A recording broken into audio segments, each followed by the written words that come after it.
सारांश?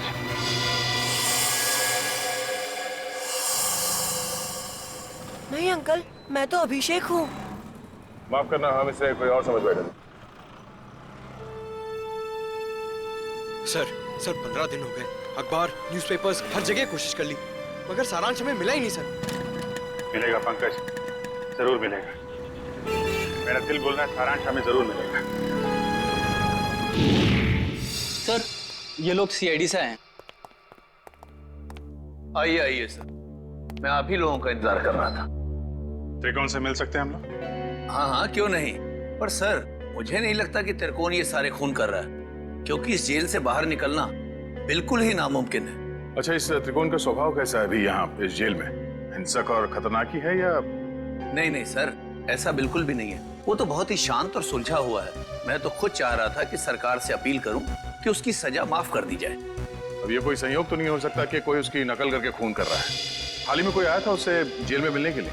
नहीं सर, आप तो जानते हैं कि वो स्पेशल सेल में है, और स्पेशल सेल में बाहर वाला तो क्या, कोई जेल का कैदी भी उससे नहीं मिल सकता। चलिए जरा मिल लेते हैं।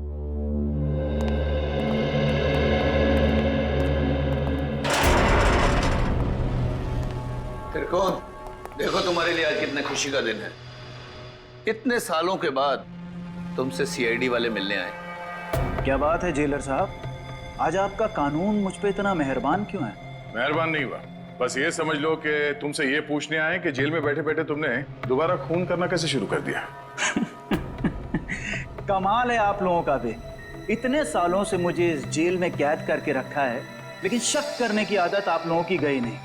तो फिर कौन है वो जो बाहर लेखकों के खून कर रहा है, ठीक तुम्हारी तरीके से, और तुम्हारी तरीके से कंधे उचकाता है?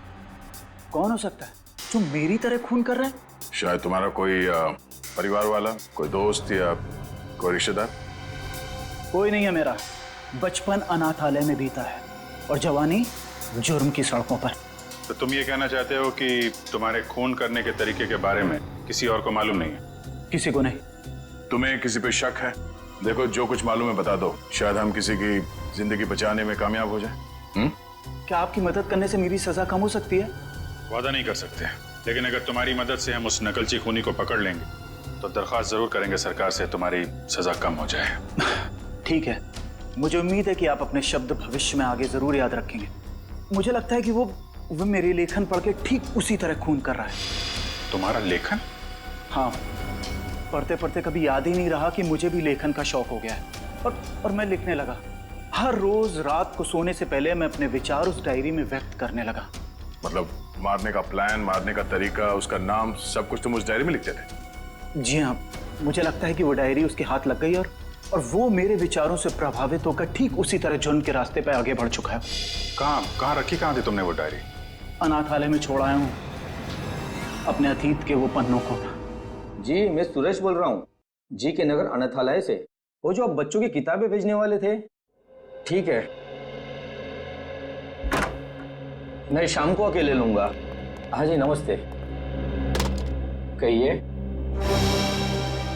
सीआईडी? क्या बात है सर? जो बात हम आपसे कहना चाहते हैं उसका संबंध त्रिकोण से है। त्रिकोण? मुझे पता था कि एक न एक दिन त्रिकोण की वजह से यहाँ पुलिस या सीआईडी जरूर आएगी। क्या आप पहले से ही जानते थे कि त्रिकोण गुनाह के रास्ते पर चलने वाला था? नहीं, उसे तो यहाँ से निकले हुए जमाना हो गया। जब वो यहाँ आया था तब सिर्फ 12 साल का था। तो क्या वो बचपन से ही हिंसक स्वभाव का था? नहीं सर, हिंसक स्वभाव का तो नहीं था वो, लेकिन वो घंटों घंटों एकांत में बैठना पसंद करता था। किसी से ज्यादा बात भी नहीं करता था। मतलब वो अकेले बैठ के सिर्फ किताबें पढ़ता था? आपको कैसे पता सर? क्योंकि हम मिल चुके हैं उससे। फिलहाल वो जेल में है। ज्यादातर अपराधों की ही किताबें पढ़ा करता था वो। किताबों के पन्नों में डूबकर एक अलग ही दुनिया में चला जाता था। किताबों के किरदारों से बातें करने लगता था कि तुमने खाना खाया या नहीं। कभी कभी तो मैं डर जाता था कि उसका ये जुनून एक मानसिक बीमारी ना बन जाए। आपका डर बिल्कुल ठीक निकला। उसके इसी मानसिक बीमारी ने उसे मजबूर किया उन लेखकों को मारने पे जिनके उपन्यास वो पढ़ता था और जिनके लेखन से वो काफी प्रभावित था। और उन लेखकों को बिल्कुल वैसे मार रहा है जैसे उन्होंने उपन्यास में किरदारों की मौत लिखी है। मुझे इस बात से जरा भी हैरानी नहीं हो रही है, क्योंकि अगर उसका कोई पसंदीदा किरदार उपन्यास में मर जाता तो चीख चीख कर रोता, लेकिन अब तो जेल में है ना, तो आप लोग यहाँ क्यों? देखिए, लेखकों के फिर से खून हो रहे हैं। बिल्कुल उसी तरह से जैसे त्रिकोण करता था। मतलब त्रिकोण जेल से भागकर फिर से खून कर रहा है? नहीं नहीं, त्रिकोण तो अभी भी जेल में है। कोई और है जो त्रिकोण की तरह नकल करके लेखकों का खून कर रहा है। किसी पे शक है आपको? नहीं सर, मुझे किसी पे शक नहीं है। चलो ठीक है, मगर त्रिकोण यहाँ पर जिस कमरे में रहता था, क्या वो कमरा हम देख सकते हैं? सर वो तो बहुत पुरानी जगह है, अब वहाँ कोई नहीं रहता है। फिर भी ठीक है सर, आइए।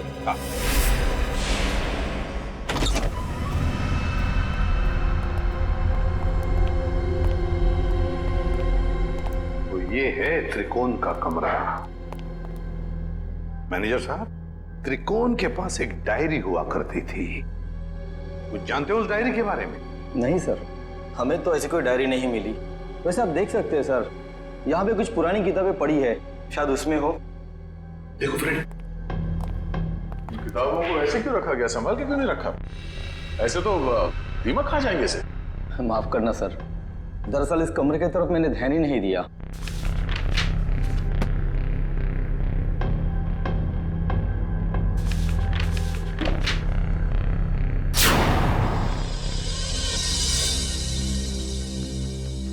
सर डायरी तो दिख नहीं रही।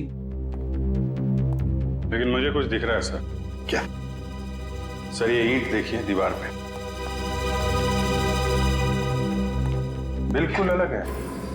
पूरी दीवार में जितनी ईंट है उससे अलग है। दया, जरा देख लो। सर वो केस याद है ना आपको, दीवार से लाशें निकलने वाला केस? कहीं इस केस में भी ऐसा ही कुछ? डायरी ढूंढ रहे हम, समझे? लाशें नहीं।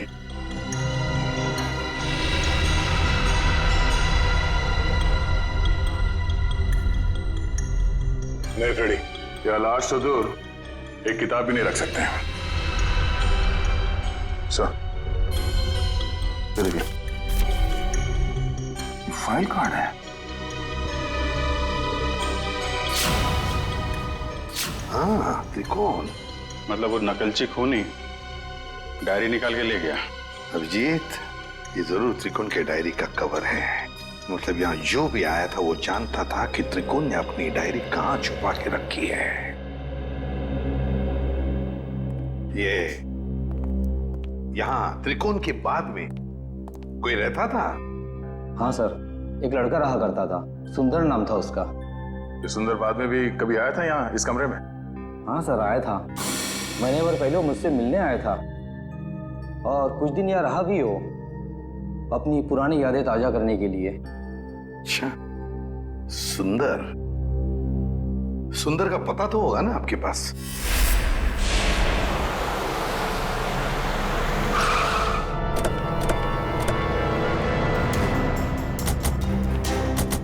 वाह भाई वाह, कितना आलीशान घर बनाया सुंदर ने।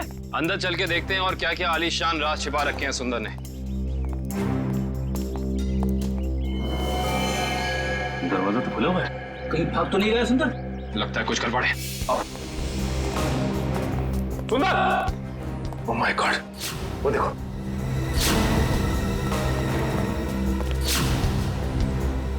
लगता है ये मर चुका है, गोली मारकर जान ली है इसकी, वो भी 3-3 गोलियां। खून भी गीला है, मतलब कातिल आसपास ही है, यहीं कहीं। गोली चलने की आवाज इस तरफ से, चलो देखते हैं।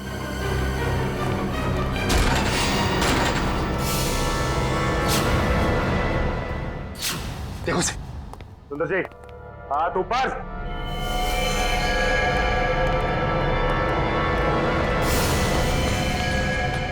माय गॉड, खूनी बाहर है। दिव्या, विक्रम, पकड़ो उसे। लगता है ये हमें कुछ बताना चाहते हैं। हाँ कवित।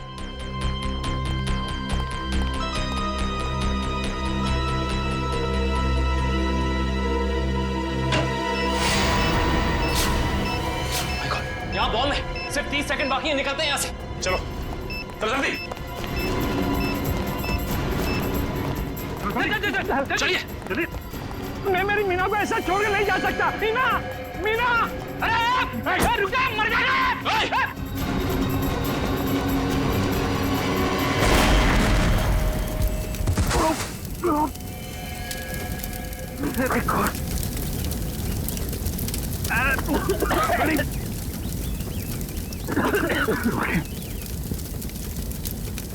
लगता है बीवी और नौकर के साथ साथ सुंदर जी भी मारे गए। सर आप लोग ठीक तो हैं सर? हाँ हम सब ठीक है। उस खूनी का क्या हुआ? सर वो निकल गया। निकल गया? वाह, मतलब तुम लोग समझ पाने से पहले ही ब्लास्ट हो गया। वो आदमी तुम्हारे हाथ से निकला और ब्लास्ट में मर गया। वाह। हाँ सर वो सुंदर की पत्नी और नौकर को तो पहले ही मार चुका था। बस वो यही चाहता था कि सुंदर भी मर जाए और हम ये केस बंद करते हैं। सचिन, तुम्हारे कहने का मतलब है कि सुंदर असली सीरियल किलर नहीं है? नहीं सर उस किलर को हमने भागते हुए देखा सर। हम लोग उसे पकड़ नहीं पाए। सर एक बात और, जब वो भाग रहा था तो अपने कंधे को बार बार झटक रहा था सर। असली किलर भागते हुए कंधे झटक रहा था। सुंदर असली किलर नहीं है तो फिर ये असली त्रिकोण का अनुकरण करने वाला, उसकी कॉपी करने वाला त्रिकोण अनुकरण, ये जो भी कोई है जो हमें फंसाने की, गुमराह करने की कोशिश कर रहा है, इससे तो अब हम उसी की खुद के ही जाल में फंसा देंगे। हेलो, एक और खून? लेखक कुशल। ठीक है माता। लेखक कुशल का खून? ये त्रिकोण अनुकरण तो खून पे खून किए जा रहा है। लेकिन सर, ये त्रिकोण अनुकरण एक के बाद एक लेखकों को ही क्यों मार रहा है? वही तो फ्रेडी, वही तो 3 लेखकों को मार चुका है ये त्रिकोण अनुकरण। जरूर इसके पीछे कोई ना कोई राज है, कोई ना कोई राज है जो असली त्रिकोण हमसे छुपा रहा है। सुंदर बॉम्ब ब्लास्ट में मारा गया? हाँ, और उसके बाद एक और लेखक कुशल का भी खून हो गया। अभी तो आप कह रहे थे कि सुंदर ही वो नकलची खूनी है। अगर सुंदर मारा गया तो फिर कुशल को किसने मारा? बंद करो ये ड्रामा, समझे? सुंदर के घर के बाहर जो मुजरिम भाग रहा था वो भी अपने कंधे को वैसे ही झटक रहा है जैसे तू झटक रहा है। अब ये बताओ कि तुम इस जेल से बाहर जाते कैसे हो? हाँ? राज क्या है इसके पीछे? साहब कैसी बातें करते हैं आप हैं? आम जेल से कैदी का भागना इतना मुश्किल है तो फिर आपको लगता है कि मैं इस खास जेल से इतनी पहरेदारी होने के बावजूद भाग सकता हूँ? तुम्हारे अनाथालय वाले कमरे में सुंदर के अलावा कोई और नहीं रहा था, तो वो डायरी किसी और ने कैसे पढ़ी? किसी ने वो डायरी पढ़ी या नहीं पढ़ी ये मुझे नहीं मालूम है, लेकिन मेरी डायरी में अगला नाम उस कुशल का था जिसे मैं मारना चाहता था। मतलब उस लिस्ट में किस किस के नाम है तुम्हें अभी भी याद है? जी मेरे पास लिस्ट है, आप चाहें तो मैं उसकी एक कॉपी दे सकता हूँ।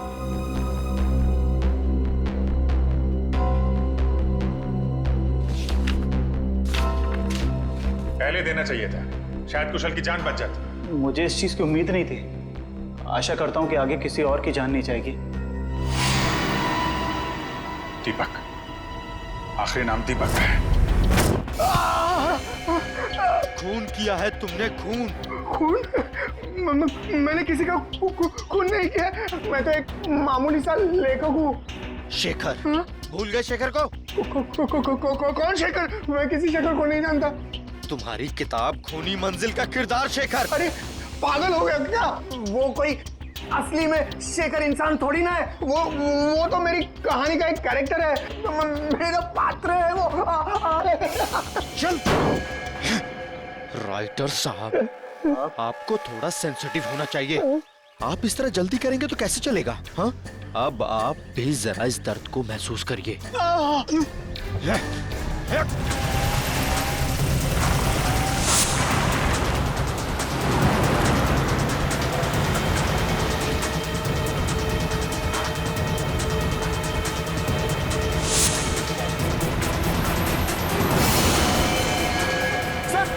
सर दीपक का उस गाड़ी में।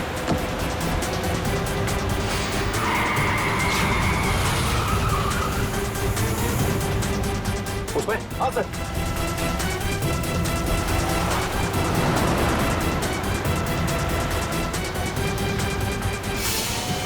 आज ये नकलची लंगूर हमारे हाथ से बचेंगे नहीं।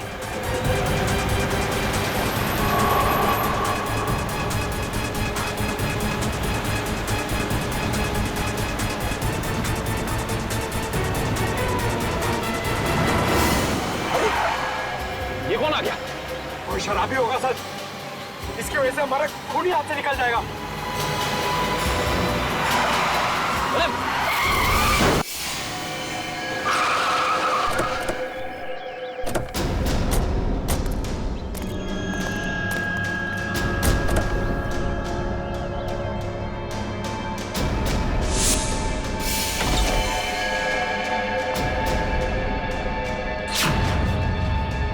बहुत खून भरा है। सर वो फोटोज कैसी है? फोटोज एक साथ।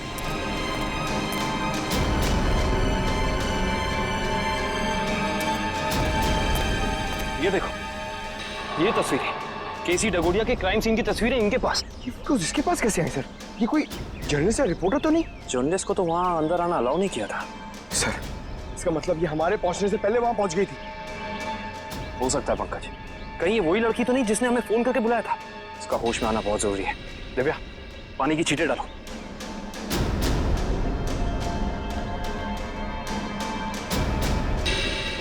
मैडम आप ठीक तो हैं? आप ठीक तो है ना? हाँ मैं ठीक हूँ। हम लोग सीआईडी से हैं। ये तस्वीरें आपके पास कहाँ से आई? देखिए मैडम, जो भी आपको पता है हमें सब साफ साफ बता दीजिए, वरना इन लेखकों के खून में आप फंस जाएंगी। देखिए सर, मैं तो डगोरिया साहब की असिस्टेंट हूँ। वो मेरी मदद कर रहे थे मेरा पहला क्राइम नॉवेल लिखने में, लेकिन उस दिन जब मैं उनके यहाँ पहुंची तो उनका खून हो चुका था। फिर मेरे दिमाग में एक आइडिया आया। मैंने सोचा कि क्यों ना मैं इस पे एक नॉवेल लिखूं। बस इसीलिए मैं आप लोगों का पीछा कर रही थी, ये जानने के लिए कि आप लोग कातिल को कैसे पकड़ेंगे। आप हमारा पीछा कर रही थी, इसका मतलब आप जानती थी कि हम कौन हैं। हाँ। ये नॉवल में ये भी लिख देना कि तुम्हारी वजह से खूनी हमारे हाथ से निकल गया। देखिए सर, मुझे माफ कर दीजिएगा, मैंने ये सब जानबूझ के नहीं किया। वो मेरी गाड़ी का ब्रेक अचानक फेल हो गया था, इसीलिए। सुनिए, अगर आपकी इस गलती की वजह से दीपक को अपनी जान गंवानी पड़ी ना, तो ये कानून आपको कभी माफ नहीं करेगा।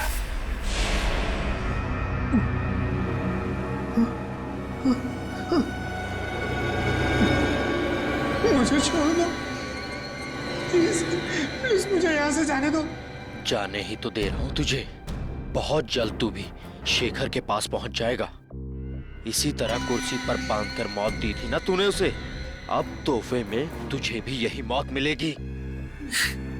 बस थोड़ा सा इंतजार। इस मौत के उपन्यास का लेखक रचयिता भी आ रहा है तेरा साथ देने के लिए। त्रिकोण। सर जेलर साहब अंदर नहीं है। जरा बुलाओ ना, हमें त्रिकोण से मिलना है। सर जेलर साहब तो त्रिकोण को लेकर हॉस्पिटल गए हैं, उससे अचानक से दिल का दौरा आया है। दिल का दौरा? कौन सा हॉस्पिटल गए? अरे आप लोग? त्रिकोण कहाँ है? आईसीयू में है। क्या बात हो गई? झूठ बोलता है वो हमसे। अब भी कुछ है जो हमसे छुपा रहा है। चलिए दिखाइए। आइए।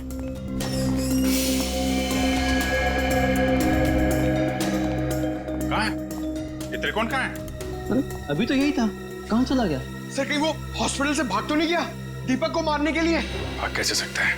यहाँ कौन था? कौन वार्ड बॉय था यहाँ पे? सर मकरंद था। ये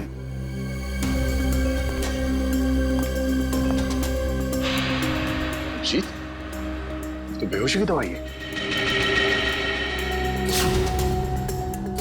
अब जीत ये देखो, मकरंद का पैर नीचे गिरा पड़ा है। ये बेहोशी की दवाई कहीं मकरंद को कुछ हो तो नहीं गया? नहीं सर, अभी कुछ देर पहले ही देखा मैंने उसे। किसी मरीज को हॉस्पिटल के बाहर लेके जा रहा था वो। ये मकरंद अभी वापस आएगा? नहीं सर, उसकी ड्यूटी खत्म हो गई। इसमें कहाँ मिलेगा वो? सर दारू के ठेके पे। अच्छा, तो ये है मकरंद जी। हाँ सर, ये बार में बैठ के अपने दोस्तों के साथ शराब पी रहा था और अपने जुर्म के किस्से चटकारे लेकर सुना रहा था सर। तो हमने सोचा क्यों ना इसे ब्यूरो में ले चलें, इसकी अच्छी तरह से खातिरदारी करें। वाह वाह वाह सचिन, ये तुमने बहुत अच्छा काम कर दिया। क्यों मकरंद जी, अब हमें भी सुनाओगे ना अपने कारनामों की कहानियां? क्यों, बताओ। साहब मुझे 1 लाख रुपए दिए गए थे उस मरीज को अपने वार्ड से बाहर लाकर गाड़ी में बिठाने के लिए। क्या? हाँ साहब। 1 लाख रुपए के लिए अपने आप को बेच दिया तुमने? किसने दिए थे पैसे तुम्हें? साहब ये मत पूछिए, अगर उसे पता चला कि मैंने उसका नाम बता दिया तो वो मुझे। अच्छा, तो तुम्हें क्या लगा हम तुम्हें ऐसे ही छोड़ेंगे? और खातिरदारी करेंगे हम तुम्हारी, ऐसी खातिरदारी कि जिंदगी भर याद रखोगे। क्यों सचिन? बिल्कुल सर। अरे नहीं साहब, इसकी क्या जरूरत है? मैं बताता हूँ ना साहब, बताता हूँ मैं। फिर बताओ जल्दी। ढूंढो इस घर को अच्छी तरह से ढूंढो। देखो कहीं छुप कर बैठा है क्या? कोई ना कोई सुराग तो जरूर मिलेगा।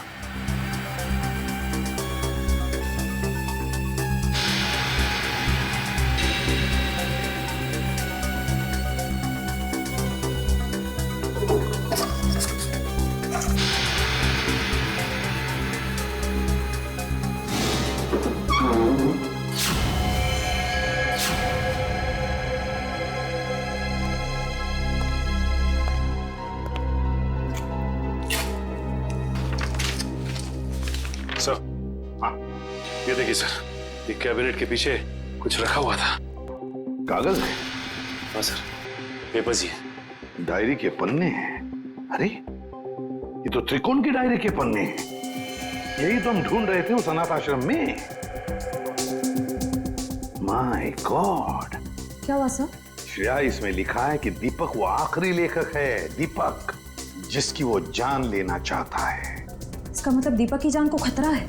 सिर्फ दीपक की जान को ही नहीं, उसकी अपनी जान को भी। क्योंकि दीपक को मारने के बाद लगता है उसकी जिंदगी का मकसद पूरा होता है और फिर वो अपनी जान खत्म करना चाहता है। मतलब सर, इस नकलची खूनी ने त्रिकोण को सिर्फ इसलिए अगवा किया हॉस्पिटल से ताकि वो उसे मार सके। और फिर वो उन दोनों को वहीं पे मारेगा सचिन, वहीं पे मारेगा जहां से लेखन शुरू हुआ है, उस अनाथ आश्रम में, उस अनाथ आश्रम के कमरे में। ये ठीक नहीं है, इसका अंजाम बहुत बुरा होगा। तुम्हें अंजाम की फिक्र कब से होने लगी त्रिकोण? और ये सारा खेल तो तुमने ही रचा था। मैं तो बस इसे इसकी मंजिल तक पहुंचा रहा हूँ। मुझे अपने द्वारा रचे इस गुनाह की गहराई का अंदाजा हो गया है। हम दोनों को मारकर भी तुम्हें वो शांति नहीं मिल सकती जिसके लिए मैंने इतने खून किए।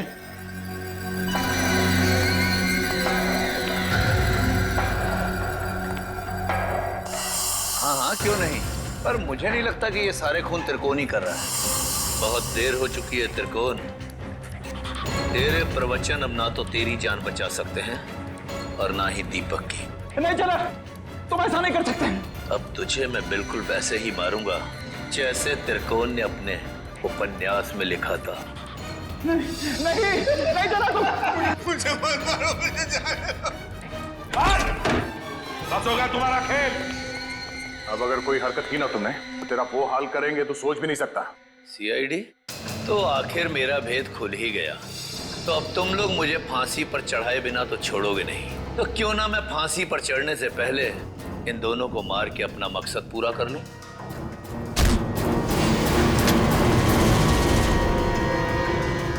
जेलर साहब उर्फ त्रिकोण अनुकरण बहुत झोंक लिया दुनिया की आंखों में धूल। आगे की कहानी हम तुमसे ही सुनेंगे। बताओ जल्दी, क्यों मारा तुमने? मैं जानता था मेरे लेखन में वही आकर्षण है, वही शक्ति है जो उन लेखकों के लेखन में थी जिनका मैंने खून किया। और इसीलिए त्रिकोण ने मुझे इसके अनाथालय भेजा ताकि इसकी डायरी के बहाने मैं इसका लेखन पढ़ सकूं और इसका फैन हो जाऊं, और ऐसा फैन हो जाऊं कि ये मुझसे जो चाहे वो करवा सके। जेलर साहब को फैन बनाने का मेरा सिर्फ और सिर्फ एक ही इरादा था, ताकि मैं अपनी सजा कम करा सकूं। इसलिए मैंने अपने हिसाब से इन्हें खून करने पर मजबूर किया, ताकि मैं आप लोगों की मदद से सुंदर को पकड़वा सकूं और अपनी सजा कम करा सकूं। और सुंदर को बलि का बकरा बनाने के बाद मुझे इस बात का अंदेशा हुआ कि त्रिकोण का सपना कभी पूरा नहीं होगा। इसके लिए कुशल, दीपक और त्रिकोण की जान लेना भी जरूरी है।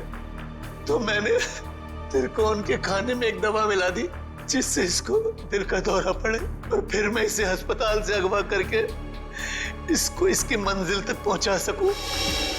अगर सीआईडी को सुंदर की लाश मिल गई तो शायद वो सीरियल किलर को ढूंढना बंद कर दें,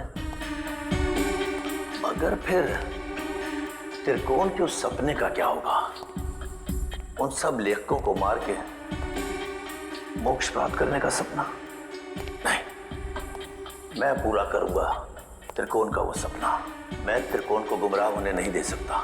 उन सब लेखकों को मैं मारूंगा और फिर उसके बाद त्रिकोण को भी मैं जिंदगी की जंजीरों से मुक्त कर दूंगा, जैसा कि वो चाहता है।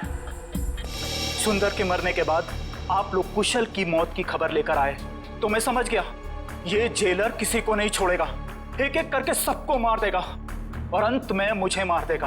तो और क्या करता? तुम्हारे लेखन में कशिश इतनी है। फिर मैं समझ गया अगर मुझे बचना है तो उसका सिर्फ एक ही रास्ता है, सीआईडी को तुम तक पहुंचाना, दीपक के घर। वाह रे वाह, कानून का रखवाला, वाह। और ऐसा घिनौना काम, एक मुजरिम का साथ दिया तुमने। मैं जानता था कि सीआईडी कभी ना कभी पूरा सच जान लेगी, मगर मैं क्या करता? इसके लेखन के आगे मैं बेबस हो गया था और इसके शब्दों के माया जाल में मैं एक खूनी बन गया, एक सीरियल किलर। बकवास, बकवास है सब। तुम दोनों ने मिलकर कितने सारे मासूम लोगों की जानें ली। तुम्हें तो जीने का कोई हक ही नहीं। कानून तो तुम दोनों को फांसी ही देगी। विकी, मैंने कहा ना तुमसे, मेरी सारी मीटिंग्स कैंसिल कर दो। हाँ, दिल्ली वाली मीटिंग भी। मैं बहुत ही बड़ी मुसीबत में फंस गया हूँ, मैं घर से बाहर नहीं निकल सकता हूँ। अजीब मुसीबत है, पैसा कम हो तो गरीबी परेशान करती है और जब पैसे ज्यादा आ जाते हैं तो इनकम टैक्स वाले साथ आते हैं। ये तो अच्छा हुआ मुझे पता चला कि रेड पड़ने वाली है, नहीं तो पता नहीं क्या हो जाता। हाँ, कैसे भी करके सारा पैसा मुझे घर से बाहर लेके जाना है और उसके बाद मैं शहर से कहीं दूर छुट्टियां मनाने चला जाऊंगा। ठीक है, मैं बाद में तुमसे बात करता हूं।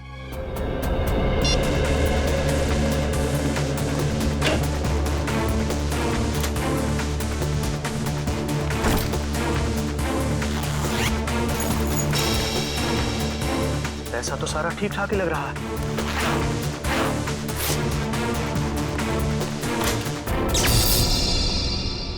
अरे, ये लाइट कैसे चली गई? ऐसे तो कभी जाती नहीं है लाइट।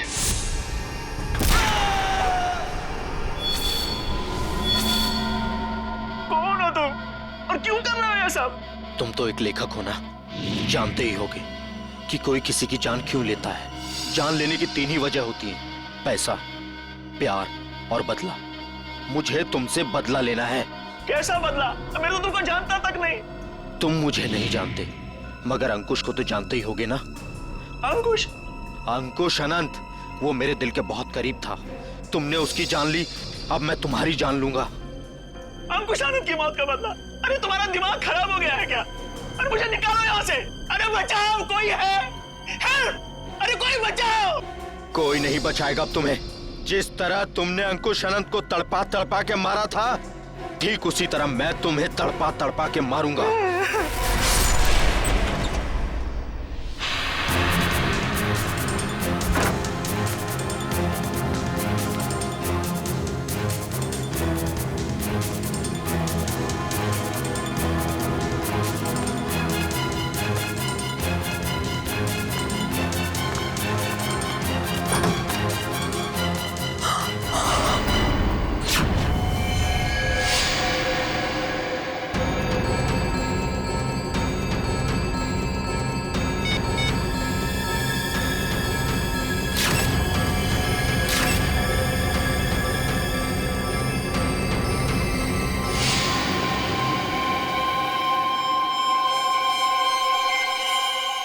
ये क्या है? चाकू।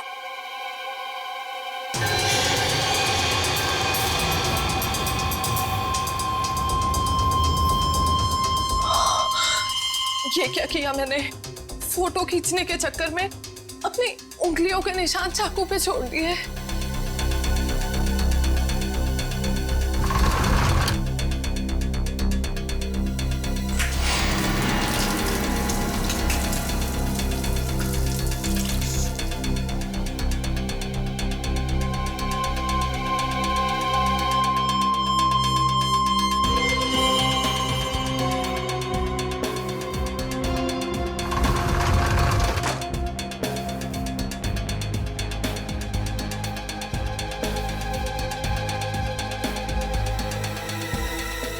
अभी बाहर के पब्लिक फोन से सीआईडी को फोन कर देती हूँ।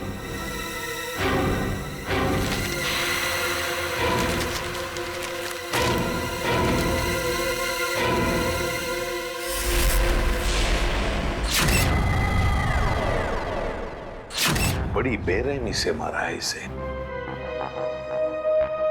गला तो पूरा चीर के रखा है। देखने से लगता है कि खूनी के दिल में इसके लिए बहुत नफरत थी। हाँ, बदला लेने के लिए किया गया खून है ये। और नहीं, ये देखो, एक पैसे को हाथ नहीं लगाया, एक पैसे को भी।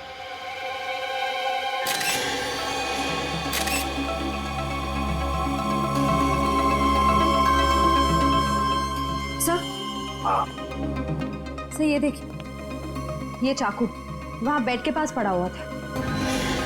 सर इस चाकू पे तो जरा भी खून नहीं लगा हुआ है, बिल्कुल साफ है। श्रेया, स्प्रे मार के देखो जरा। सर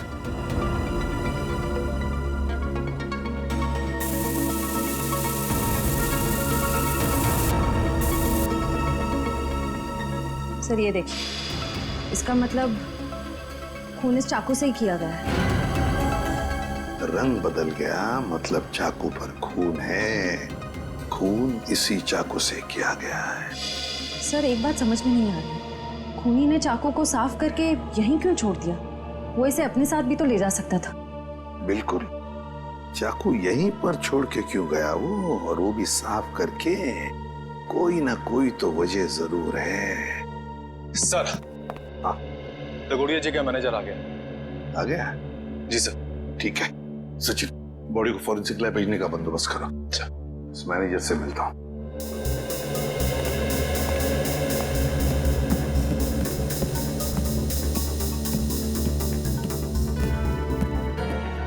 सर ये सब कैसे हो गया सर? मुझे यकीन नहीं हो रहा है सर।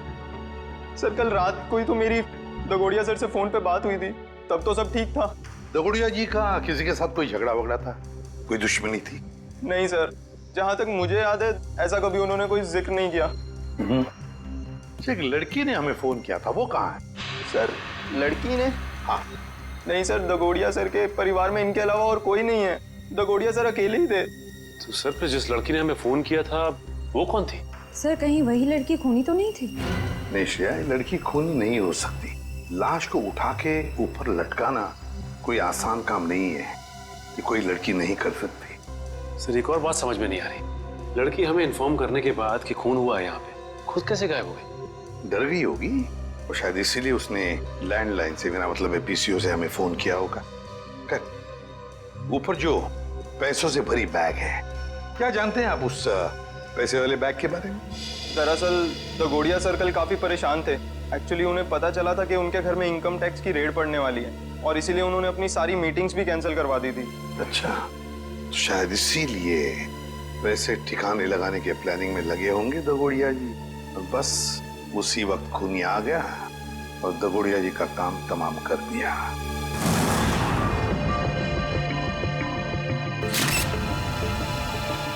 एक मिनट, देखो ये देख रहे हो, इसके गाल पर ये नीला नीला निशान। हाँ सर। ये देखो, ये निशान दोनों तरफ। ये कोई जहर का चक्कर तो नहीं हो सकता है सर, लेकिन वैभव ऐसा लगता है जैसे ये उंगलियों का निशान है। कहीं ऐसा तो नहीं है कि खूनी ने इसका मुंह दबाने की कोशिश की हो? इसे देख के तो ऐसा ही लग रहा है सर। पर क्यों? कहीं ऐसा तो नहीं कि खूनी इसका मुंह खोलना चाहता हो सकता है। इसका मुंह देखना चाहिए खोल के।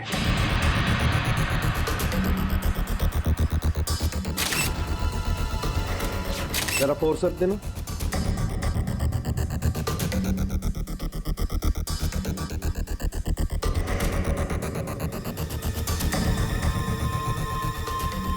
ये देखो, इसके मुंह में ये कागज का टुकड़ा, क्या हो सकता है ये?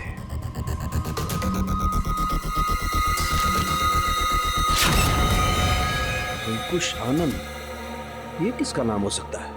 खूनी अपना नाम लिख करके तो कागज का टुकड़ा इसके मुंह में डालेगा नहीं। नहीं सर। फिर ये चक्कर क्या है?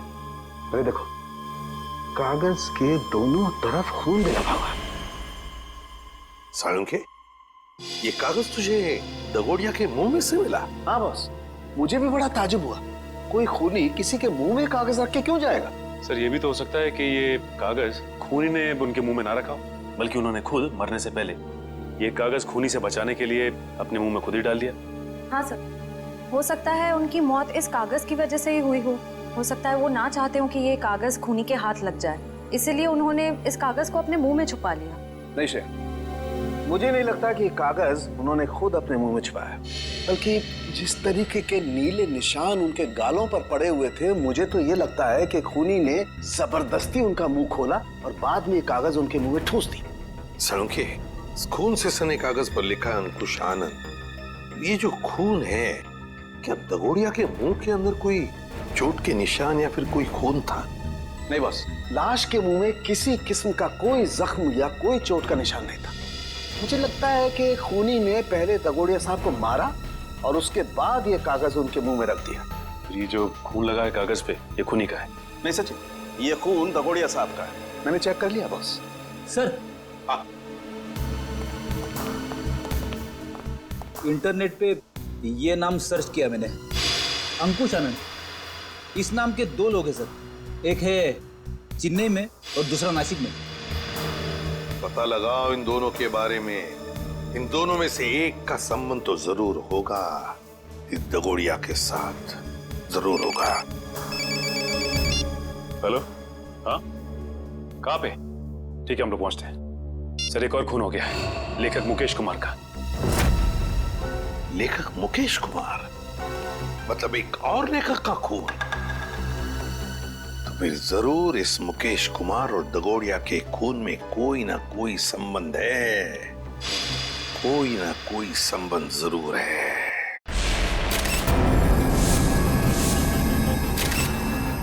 बड़ी बेरहमी से कत्ल किया इसका। सलोंके सर, ये ग्लास बॉक्स एयर टाइट ही है। हाँ कामिल, किसी ने इस बेचारे को इस ग्लास बॉक्स में जबरदस्ती बंद कर दिया, और क्योंकि ये ग्लास बॉक्स एयर टाइट बंद है, इसलिए इस बेचारे को बिल्कुल हवा नहीं मिली, और ऑक्सीजन नहीं मिलने के कारण इस बेचारे का दम घुट गया और ये मर गया। हाँ सर, ये इसके हाथ पे लगे हुए जख्म, ये नाखूनों का निशान और इस पे लगा खून तो यही बताता है कि इन्होंने अपने आप को बचाने की बहुत कोशिश की।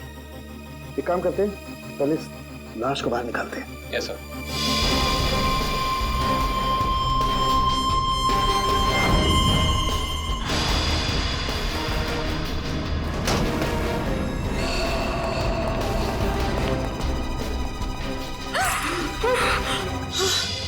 सर, पड़ोसियों को लेकर आया हूँ। इन्होंने देखा है खूनी को अंदर आते हुए। इन लोगों को क्राइम सीन पे लाने की क्या जरूरत थी? वहां पर भी तो रोक सकते हैं ना? जी कहिए, क्या देखा आप लोगों ने? सर, मैं घर की बालकनी में अखबार पढ़ रहा था, तभी मैंने देखा कि एक आदमी ट्रॉली में इस बॉक्स को रखकर घर के अंदर जा रहा है। ये ग्लास बॉक्स लेके जब वो घर के अंदर जा रहा था तो उसने हाथ में ग्लव्स पहने थे? नहीं सर, ग्लव्स नहीं पहने थे। अच्छा, ये आदमी अकेला था या फिर इसके साथ कोई और भी था? वो अकेला था। तुमने उसका चेहरा देखा? स्केच बना सकते हो? नहीं सर, चेहरा तो याद नहीं। पर हाँ, उसका बायां कंधा बार बार हिल रहा था, जैसे कि कोई कपकपाहट हो रही हो।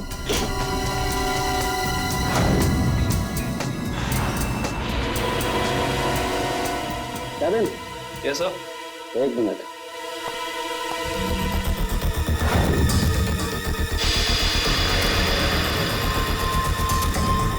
ये देखो कैबिन, इस लाश के मुंह में ही एक कागज का टुकड़ा। कहीं इस कागज के टुकड़े पे भी अंकुश आनंद का नाम तो नहीं लिखा? देखना पड़ेगा।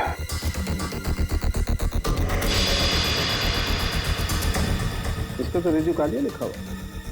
रिजू कालिया? ये तो रिजू कालिया इनकी किताब का ही एक किरदार है, और उसकी भी मौत कहानी में बिल्कुल इसी तरह से हुई थी, दम घुटने की वजह से। इसका मतलब ये अंकुश आनंद, ये भी दगोड़िया की किसी किताब का किरदार है, और ये सारा का सारा काम सीरियल किलर का है, तो एक के बाद एक लेखकों को बिल्कुल उसी तरह से मार रहा है जैसे कि लेखक अपनी कहानी में किरदार को मारता है। ऐसे ही लगता है। सलोंके सर, ये ग्लास बॉक्स पे कोई फिंगरप्रिंट्स मिले अभी तक कि नहीं? अभी कागज ढूंढा यार, फिंगरप्रिंट्स अभी ढूंढना बाकी है।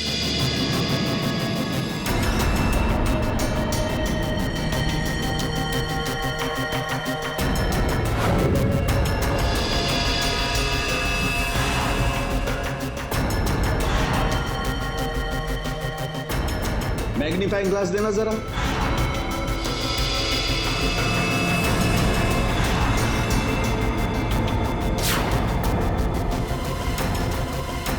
ये कैसे निशान है? कैसे निशान मतलब?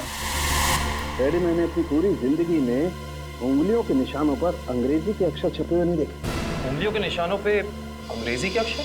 हाँ कामिल, दिखाता हूँ। पूरा ग्लास दे। ये लीजिए।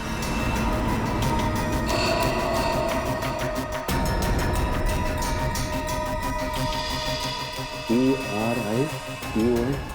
देखो कैसे कर सकते हैं? पड़ोसी भी कह रहा था ये ग्लास बॉक्स लेकर जो इंसान यहाँ आया था उसने ग्लव्स नहीं पहने थे। इसका मतलब ये अनोखे उंगलियों के निशान उसी इंसान के हैं। उंगलियों पे छपे हुए अक्षर? सालून के साहब, ये कैसे मुमकिन है? मुमकिन है फ्रेडी, बॉडी मॉडिफिकेशन के जरिए मुमकिन है। लेकिन सालून के साहब, अगर खूनी एक एक कदम फूक फूक के रख रहा है तो फिर उसने हैंड ग्लोव्स ना पहनने की गलती कैसे की? क्योंकि ये गलती नहीं है, बल्कि जानबूझ के किया गया है। ये सीरियल किलर अपने हर खून पे अपना सिग्नेचर छोड़ रहा है, इन अनोखे उंगलियों के निशान के जरिए। हाँ, और इस तरह के निशान हर आदमी अपनी उंगलियों पे बनवा भी नहीं सकता। और इस तरीके के निशान हर जगह बन भी नहीं सकते। इस शहर में ऐसे बहुत कम टैटू पार्लर हैं जहां इस तरीके का बॉडी मॉडिफिकेशन होता हो, बहुत कम।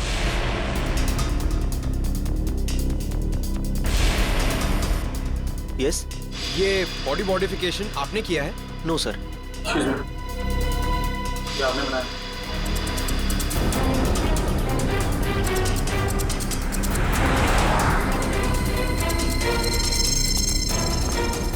अभी बिजी हूं मैं, बाद में आना। हम भी बहुत बिजी रहने वाले लोग हैं, बाद में आने का वक्त नहीं है हमारे पास। बिना अपॉइंटमेंट के आ रहे हो? मैं तुम्हारा टैटू नहीं बनाऊंगा। सीआईडी शिवा, बाद में आना। क्या हुआ सर? मैंने कुछ किया क्या? शहर में कुछ खून हो रहे हैं। खून? किताब लिखने वाले लेखकों के। लेखकों के? पर मैं तो टैटू आर्टिस्ट हूँ सर, मेरा क्या लेना देना इससे? हो सकता है कुछ लेना देना हो। मैं समझा नहीं सर। बॉडी मॉडिफिकेशन भी करते हो ना तुम? जी हाँ सर, मेरे पास लाइसेंस भी है, मैं दिखाता हूँ। कोई जरूरत नहीं। ये फोटो ध्यान से देखो। ये त्रिकोण वाली कलाकारी तुमने दिखाई थी किसी के हाथ पे? जी हाँ सर, मैंने की थी, पर मुझे नहीं पता था कि ये किलर होगा सर। पता है हमें, डरो मत। हाँ, लेकिन इस इंसान की कोई ना कोई डिटेल तो जरूर होगी तुम्हारे पास, है ना? जी हाँ सर, मैं एक मिनट में लेके आता हूँ सर। जी हाँ सर, देखिए सर, त्रिकोण अनुकरण नाम है इसका। त्रिकोण अनुकरण? ये किसी आदमी का नाम है या किसी एनजीओ का? त्रिकोण मतलब ट्रायंगल और अनुकरण मतलब किसी की नकल करना। मतलब कोई ट्रायंगल बना के किसी की नकल कर रहा है? शायद त्रिकोण नाम का कोई पुराना सीरियल किलर रहा हो जिसकी नकल ये वाला खूनी कर रहा है। एक काम करते हैं, अपनी डेटाबेस में चेक करते हैं कि त्रिकोण नाम का कोई किरण